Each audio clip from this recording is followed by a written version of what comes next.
So I've already finished my playthrough of The Devil in Me, which means I have seen both the teaser and premonition for the next game. I guess it's time for a new era.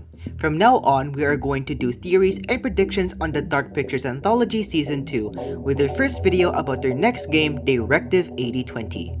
Just a note that I've decided to separate this analysis into two parts because I wasn't expecting to do plenty of deep research. In this video, we are going to break down the dialogue first. The second part is where we will dissect the visuals and the premonition. Although the teaser is very short, a lot of significant details can actually be found in its dialogue. Some of the information may even tease the plot of the next game. Now, let's get into the video. The teaser slowly opens to a futuristic door as we are introduced to the next horror subgenre. Don't let the new setting distract you. Observe the bottom left corner and you will see two lines of text referencing the name Cassiopeia and the Cetus constellation. This is Commander Stafford, the forward reconnaissance vessel Cassiopeia. According to the person behind the voiceover, Commander Stafford, Cassiopeia is the name of their space vessel. Interestingly, there is actually another ship named the Cassiopeia in one of the early hints you'll find in The Devil in Me.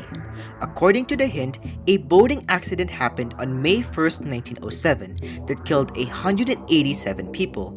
They were on a ship named the SS Cassiopeia, which crashed into the cliff sides because of stormy weather. Could this hint be foreshadowing that the space vessel Cassiopeia might experience a similar crash? The commander did mention that their vessel suffered a hull impact during their mission, but it wasn't severe, he claimed. We'll talk about this detail later. Next, let's put emphasis on the Cetus constellation. I predict that this is where the vessel is likely located. One of the stars in the Cetus constellation is called Tau Ceti.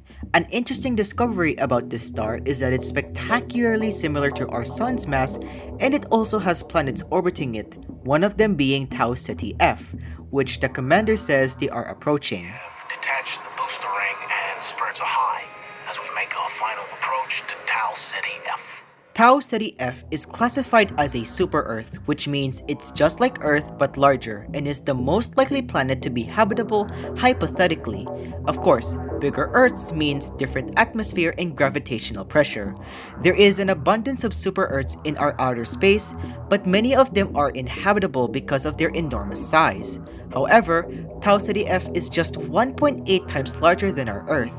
It's still big, but hey, it's science fiction, so who cares? After successfully rendezvousing with the Charybdis marker, we have detached the booster ring and spurred to high. The ship has suffered a hull impact, but damage is minimal, and our technicians are restoring full functionality. As the Cassiopeia advances near Tau Ceti F, the commander mentions that before detaching their boosters, he rendezvous with a Charybdis marker. Charybdis is a sea monster from Greek mythology. According to its symbolism, if you get near Charybdis, you risk your whole ship being destroyed. So, more references to ships being demolished. I theorize that this could be a possible plot point for the game. I find it interesting that the commander referred to Charybdis as a marker. He even said that it granted them high spirit and the technicians who are dealing with the whole impact.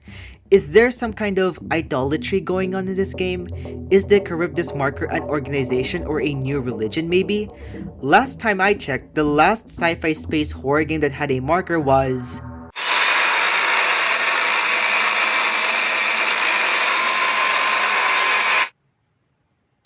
Oh, heck, even the spacesuits in the premonition are literally an assignment being copied. But that's for another video. Let's take a look at the three names that were revealed.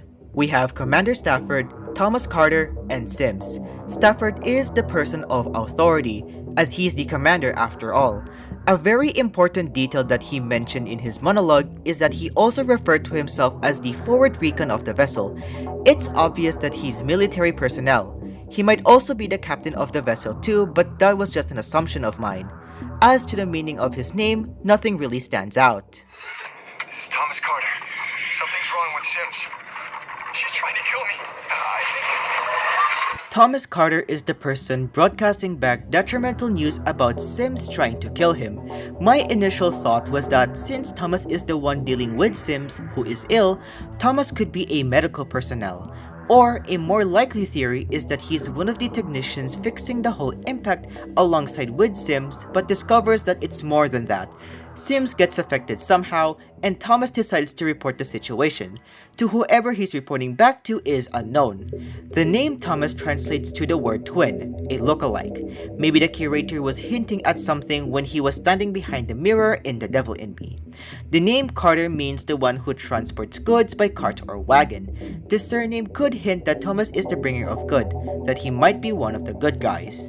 The name Sims, with a double M, translates to the son of Simon. However, the name Simon translates to the listener. Recently, the Butterfly Effect podcast made a video on Directive 8020. I suggest you guys check their video out, link is in the description. They searched the name up, but they used Sims with a singular M, not a double M. Regardless, the name Simon and singular M Sims have the same meaning. It's interesting that the person who seems to be ill has the name that means the listener. Maybe this could tie into my theory that there is some sort of idolatry going on with the Charybdis marker. This concept could be inspired from Dead Space's marker that was turning dead bodies and manipulated victims into becoming necromorphs. Humanity's future home? Another planet like Earth orbiting a star that is almost similar to ours? Could Directive 8020 be a story about humans traveling through space finding a new planet to live? Maybe the curator might be exaggerating when he says that we will meet again in the future, as in the far future. I'm theorizing that the next game may be set in a post-apocalyptic era, but what do you guys think? Comment down below. It was, as always, enlightening. I have no doubt we'll meet again in the future. Farewell. So that is part 1 of my analysis on Directive 8020. I want you guys to comment down your theories below and I will gladly read them. You can also share your research too. You guys are probably wondering where my Devil in Me gameplay is. Unfortunately, there were some technical difficulties, but I still had plans on using my footage for another type of video. Hope you guys enjoyed the analysis, and if you do, please be sure to leave a like, subscribe to the channel, and follow my Twitter at ArtisanalEgg. And I'll see you guys in the next video. Bye everyone!